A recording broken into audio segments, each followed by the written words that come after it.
नमस्कार दोस्तों। एक बार एक जवान बेटा, एक बूढ़ा पिता एक बगीचे में टहलने के लिए गए।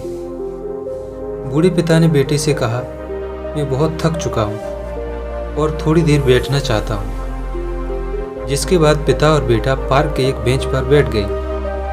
तभी पिता की नज़र सामने एक पेड़ पर गई।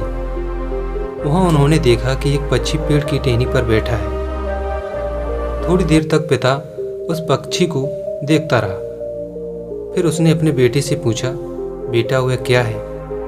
बेटे ने पिता के प्रश्न का उत्तर देते हुए कहा, अरे पिताजी, वह तोता है। कुछ मिनटों के बाद पिता ने अपने बेटे से फिर से पूछा, बेटा वह क्या है? इसके बाद बेटे ने थोड़े ऊंचे स्वर से बोला, मैं आपको पहले भी बता चुका हूं कि यह तोता है पिताजी।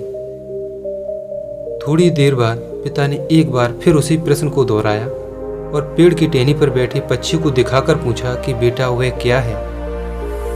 अब बेटे को गुस्सा आ गया। वह चिल्लाते हुए अपने पिता से कहने लगा, पापा, क्या आपको कुछ भी समझ नहीं आ रहा? यह आपको कुछ सुनाई नहीं दे रहा? मैंने आपको कितनी बार बताया कि वह तोता है, फिर भी आप इतनी बार पूछे जा रहे हो। आखिर आपको ये जानकर करना क्या है?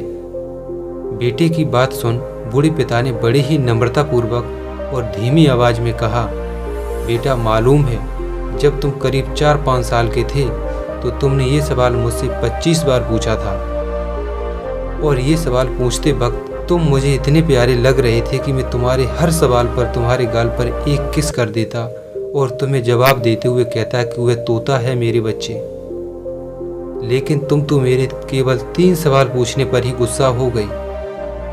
इतना सुनने के बाद बेटे की आंखें नम हो गईं और पिता के गले से लिपट गया।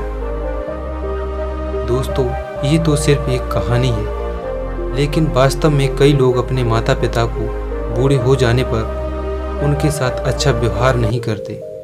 उनकी छोटी छोटी गलतियों पर उन्हें चिल्लाते हैं और गुस्सा होते हैं। इस कहानी से हम यह सीख सकते हैं कि जब भी हमारे माता पिता हम पर निर्भर हों तब हमें उनके प्रति जिम्मेदारी अच्छे से निभानी चाहिए। उन्हें हमेशा प्यार की आशा होती है, इसलिए उन्हें नाराज करने की बजाय उन्हें खुश करना चाहिए, क्योंकि माता पिता की देखभाल ही हमारी असली जिम्मेदारी है और हमें जिम्मेदारी से कभी नहीं भागना चाहिए। दोस्तों, अगर ये कहानी आपको पसंद आई हो तो मेरे चैनल को ज़रूर सब्सक्राइब करें, क्योंकि आपके एक सब्सक्राइब से मुझे अगली वीडियो लाने के लिए